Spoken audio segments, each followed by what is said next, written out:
Welcome back to the deep dive. We are tackling a stack of sources today that, honestly, it feels less like a legal briefing Yeah, it's a heavy one. and more like the season finale of some high-stakes HBO drama. We've pulled this incredibly dense collection of updates from the New York Law Journal and ALM Media, all from around July 2025. It's a really heavy stack. I mean, it's rare you get this kind of cross-section in a single month. Right. You've got celebrity culture crashing headfirst into federal law. You have these massive antitrust battles that, affect the phone that's in your pocket right now. And then the stuff that's maybe a little closer to home, the terrifying realities of the modern workplace. Exactly. And that's really the mission for this deep dive, to connect those dots. We want to figure out how a huge criminal verdict, big shifts in corporate liability, and the fact that, you're checking your email at 10 o'clock at night are all actually part of the same legal ecosystem. It really all comes down to boundaries. Boundaries. Where the law draws them, how they're shifting, and maybe most importantly, the data that's being used to prove when you've crossed them. So let's just run through the menu here. We had the split verdict in the Sean Combs trial. He was acquitted of the, let's call them the big mafia-style charges. Right. But he got nailed on a law from 1910. Mhm. Then we've got Apple and Huawei basically fighting for their lives in court. And we've got executives facing actual prison time over new crypto regulations. And maybe the most relevant thing for everyone listening, we have this legal minefield of the infinite workday. I want to start with the headline grabber, though. Everyone was watching the racketeering charges in that Combs trial. The whole media narrative was about this being a criminal enterprise. But when the dust settled, it turns out a law originally called the White Slave Traffic Act is what actually stuck. This is such a classic example of where, legal strategy meets some really heavy historical baggage. Yeah. So the sources confirm it. After a 7-week trial, Sean Combs was acquitted of the racketeering, conspiracy, and sex trafficking charges, and those were the heavy hitters. Those were the ones that could have put him away for life. Life without parole, potentially. That was the whole Combs as a mob boss narrative. And the jury didn't buy it. They did not buy that he was running some kind of structured criminal organization. They did, however, convict him on 2 counts of violating the Mann Act. Okay, hold on. The Mann Act. For those of us who, didn't go to law school in the early 20th century, Yeah. what is that? Why does it still exist? It's a federal statute passed way back in 1910. And it's historically very controversial. It prohibits transporting people across state lines for prostitution or, and this is the key phrase, any other immoral purpose. Immoral purpose. Wow. And the defense strategy here was fascinating because they really leaned into that controversy. Combs's legal team basically argued this law was being selectively applied to a black man. So they played the history card. They did. They pointed out its archaic origins. I mean, it was literally known as the White Slave Traffic Act back in 1910, and they argued that prosecuting him for hiring male escorts from other states was just sort of unprecedented. So they're basically saying you're just dusting off this dinosaur of a law because you couldn't make the big charges stick. Exactly. But here's the key insight for the listener. The prosecution won by focusing purely on the mechanics of transportation. What do you mean? The case centered on these parties. They were called freak-offs. The defense argued they were consensual adult encounters. But the jury looked at the logistics, the plane tickets, organizing travel across state lines for the specific purpose of these sexual acts. So he beats the racketeering charge because the organization wasn't there, but the plane tickets convicted him. Precisely. It is a perfect lesson in statutory specificity. You don't need to be a mafia don to break federal law. You just need to book a flight for an illegal reason. The jury just split the difference. They rejected the big narrative, but they couldn't ignore the receipts. So what's the damage? Yeah. He avoided life in prison. He did. But each of those Mann Act counts carries a maximum of 10 years. So he's still facing very significant time. And the reality of that, it just hit him immediately after the verdict, right there in the bail hearing. I was reading the transcript of that exchange, the one between his lawyer, Mark Agnifilo, and the judge, Arun Subramanian. It was tense. Tense is putting it lightly. Agnifilo was trying to capitalize on the acquittals. He was arguing that since the violent trafficking charges were dropped, Combs wasn't a danger. He proposed a $1 million bond so Combs could just go home to Miami. He literally asked, can we just walk outside now? And Judge Subramanian just shut it down immediately. He cited the mandatory detention statute for these types of convictions, but then he went even further. He pointed to the prosecution's argument that Combs had drugs in a hotel room the last time he was free. The judge basically said, look, even if the law didn't force me to detain you, your history suggests you're a danger to the community. Instantly denied. It's a really stark reminder that a split verdict is still a conviction. The jury may have split the difference, but the system still locks the door. Which is actually a perfect transition. We're moving from individual criminal liability to corporate liability on a massive scale. Let's talk big tech. July 2025 was not a good month for Apple or Huawei. Not at all. These are two cases that can fundamentally reshape the entire tech landscape. Let's start with Apple. This is the Department of Justice case. Apple tried to get it thrown out, right? They filed a motion to dismiss. It's pretty standard procedure. You go to the judge and say, look, even if everything they allege is true, it's not actually illegal. But it didn't work. No. Judge Julian Xavier Niels in New Jersey ruled the case can proceed.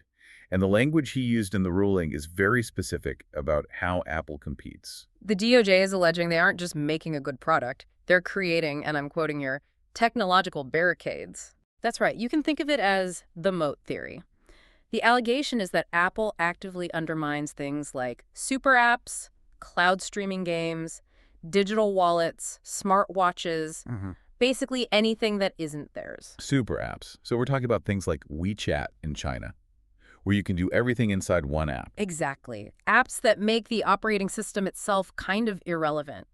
If you can do all your banking, chatting, shopping, everything inside one super app, it doesn't really matter if you have an iPhone or an Android. Right. And the DOJ claims Apple blocks these to force you to stay in their ecosystem. They call it lock-in. I mean, I feel that. The green bubble anxiety is a real thing. Trying to leave iMessage is a nightmare. And that's exactly what the judge focused on. The ruling highlighted that competitors like Amazon, Microsoft, HTC, they haven't just failed because their products were worse. The allegation is they failed because they couldn't even effectively enter the market because of these barriers. So the judge said the case was plausible enough to go to trial. Plausible enough. So Apple is stuck in court. Meanwhile, Huawei, the Chinese tech giant, is dealing with something even heavier. This isn't just antitrust, this is espionage. It's a criminal conspiracy case. And it's been dragging on since the Trump administration. It has. And Judge Ann Donnelly in the Eastern District of New York just ruled that this case is finally going to trial in May 2026. May 2026. Whoa. Why has it taken so long? Just the sheer complexity. Huawei tried to argue that the U.S. government dragged its feet, that delaying the case for 7 years violated their right to a speedy trial. But the judge basically ruled that the case is just unquestionably complex. So what does that mean? It means a massive volume of evidence, classified documents, international subpoenas. It's just a beast of a case. What are they actually accused of stealing? It's like a high-tech shopping list. Router source code, robot arm technology. Robot arms. Yeah, specifically the tech for testing devices. Didn't know that. Imagine a robot that tests how durable a phone is by tapping it thousands and thousands of times. They're accused of stealing the proprietary tech behind that robot. On top of that, they're accused of violating Iran sanctions by using an unofficial subsidiary to do business there. So we've got a celebrity going down for transportation crimes, tech giants fighting over monopolies and stolen robot codes. But I want to pivot now. Let's bring this down to earth and talk about the infinite workday. This is the part of the stack that I think will probably make a lot of listeners sweat a little. It affects almost everyone, not just billionaires. The sources cite a Microsoft study from 2025 that coined this term, the infinite workday. And the stats are just exhausting to read. They are grim. The data shows 40% of workers are checking email by 6 a.m., and nearly 30% are back online in their inboxes at 10 p.m. That sounds familiar. A little too familiar. But here's where it gets scary for any of the bosses listening. Attorneys from Proskauer Rose are warning this isn't just bad work-life balance, it is a legal minefield. What? Well, you have to think about the laws we have. They were written for a 9-to-5 world, mostly back in the 1930s. First up, you've got the Fair Labor Standards Act, the FLSA. Which deals with wage theft. Exactly. If you have non-exempt employees, so people who are paid hourly and they answer a text from their boss at 10 p.m., that is work. Legally, that is compensable time. And if they don't get paid for it. That's wage theft. So a manager sending a quick question at night could be triggering a class action lawsuit. Absolutely. Think about it. If you have 1,000 employees all doing just 15 minutes of unpaid work a night, that adds up to millions of dollars in liability. But it goes deeper. The attorneys also highlight discrimination risks under Title VII. How is checking email discriminatory? This is where we get into a concept called disparate impact. Explain that for me. It means a policy that looks totally neutral on paper, like everyone needs to be responsive. But in practice, it hurts one protected group more than others. So if an employer has an unspoken expectation that you have to be always on, who does that hurt the most? Caregivers, parents. Exactly. People who have hard stops in their evenings to take care of kids or elderly parents. And if those people, who are statistically more likely to be women, are penalized for not responding at 9 p.m., or if they miss out on promotions because they aren't hustling at midnight, you have a potential gender discrimination claim on your hands. That's a fascinating angle. It's not that the boss explicitly said, I hate parents. It's that the culture implicitly punishes them. Correct. And then there's just burnout. The sheer volume of digital contact, Microsoft says employees get over 150 Teams messages a day, is leading to mental health claims under the ADA, the Americans with Disabilities Act. Wait, is burnout a disability now? It can be. If that burnout leads to a diagnosable condition like anxiety or depression, and the employer failed to reasonably accommodate it by, say, setting some boundaries, that is liability. It's interesting because at the same time, we're seeing this counter-trend in the same stack of sources. Wow. A&O Sherman, a massive law firm, just announced they're mandating a strict 4-day in-office week starting September 2nd. Yes, moving up from 3 days. They argue it's about mentorship and culture, but you can really see the tension. Companies are trying to pull people back into the office to regain some control. While at the same time, the digital tether is tighter than ever when you're at home. It's a real rock and a hard place. It is. Speaking of hard places, let's talk about executives going to jail. Because usually, when we talk about corporate wrongdoing, we talk about fines. The company pays, the stock dips a bit, everyone moves on. But this Genius Act is changing that whole conversation for crypto. This is a huge development from the Senate, the Guiding and Establishing National Innovation for U.S. Stablecoins Act, or the Genius Act. They really worked hard on that acronym. They really did. But the contents are deadly serious. It's designed to regulate payment stablecoins, so crypto that's pegged to the U.S. dollar. But the stick here is what's terrifying for the C-suite. What's the penalty? It creates a personal certification requirement. So if a CEO or CFO falsely certifies their monthly reports on reserve assets, basically, if they lie about having the money to back up the coin, they face up to 20 years in prison. 20 years. That is not a slap on the wrist. That is, don't see your kids grow up time. It signals a massive shift. It's basically Sarbanes-Oxley, the big accounting law from the early 2000s, but applied to crypto and with even sharper teeth. The government is done playing catch-up. They're saying, if you want to play bank, you go to jail like a banker. And it's not just crypto. Let's look at Big Pharma. Gilead Sciences just paid $202 million to settle allegations about their HIV drugs. And this wasn't about the drugs not working. It was about how they sold them. Right, this is a classic kickback scheme, but with a sort of high-end dining twist. The allegations centered on what they called speaker programs. Theoretically, these are supposed to be educational seminars where one doctor teaches other doctors about a new drug. Theoretically. But the sources list the venues. Del Posto, the James Beard House in New York. These are not conference rooms with stale bagels.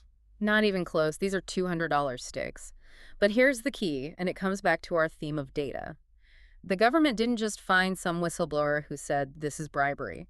They used data analytics. How did they do that? They looked at the attendance records, and they found high-prescribing doctors attending the exact same dinner program on the exact same topic 5 times in 6 months. Wait, so a doctor would go hear the same exact speech 5 times? Exactly. Yeah. Who needs to learn the same lesson 5 times over a nice dinner? The government argued this was bribery. Plain and simple, they weren't paying for education, they were paying for prescriptions. And they got caught because of the data trail. That just seems to be the theme here. Whether it's Huawei's router codes or Gilead's dinner receipts, the paper trail is what gets you. It is. Data is the new witness that never lies. Before we wrap up, we have to touch on the golden exit. We've been talking about people getting in trouble, but let's talk about someone getting paid. U.S. Steel is being acquired by Nippon Steel. A truly historic acquisition. And a historic payday for their general counsel, Dwayne Holloway. He's leaving the job, but he is taking over $30 million with him. It's a staggering number. It's about $18.5 million in stock sales and a $12.2 million golden parachute separation package. Must be nice. But there's a deeper question here about incentives, isn't there? This is what economists call the agency problem. It is. The agency problem is simple. Are the people running the company, the agents, acting in the best interest of the owners, the shareholders? Right. When an executive stands to make a personal fortune from a sale, $30 million personally, are they negotiating the best deal for the long-term health of the company? Or are they negotiating the deal that triggers their own massive payout? Yeah. If I'm the lawyer and saying yes to this merger buys me a private island, I might be a little more inclined to find a way to say yes, even if it's risky for the workers or the legacy of the company. Exactly. And while there's no allegation of any wrongdoing here, this is all in his contract, the structure of these payouts always raises that fundamental question of alignment.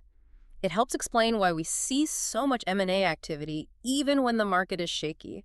The exits are just too lucrative to pass up. So what does this all mean? We've covered a ton of ground here, from T. Diddy to robot arms to 10 p.m. emails. If we zoom out, I think the theme of this deep dive is enforcement through specificity. Unpack that for me. Look at all the cases. Sean Combs wasn't taken down by a general he's a bad guy vibe. He was taken down by the very specific definition of transportation in the Mann Act. Okay. Apple isn't fighting a vague monopoly charge. They're fighting specific allegations about super apps and digital wallets. Gilead was caught by specific data points on dinner attendance. The law is getting much more granular. It is. The legal system is using data analytics and these very specific statutory hammers to enforce boundaries. It's not enough to be generally compliant anymore. You have to be specifically compliant. Which brings us all the way back to the infinite workday. It does. And here's a thought I want to leave with the listener. We talked about the risk of wage theft from those 10 p.m. emails. The only real solution for companies to protect themselves is accurate timekeeping. So to avoid getting sued, my boss has to monitor me more. That's the paradox, isn't it? If the law requires companies to track every single minute of work to avoid wage theft liability, does that mean the end of flexible work? Are we heading toward a world where your employer must monitor your home devices minute by minute? Just to protect themselves. Just to protect themselves from you suing them. That is a terrifying thought. The price of protection might be privacy. It very well might be. Well, on that cheerful note, thank you for diving deep into the docket with us today. Check your employment contracts, maybe put the phone down at 10 p.m., not just for your sanity, but for your legal safety, and we'll see you next time. Take care.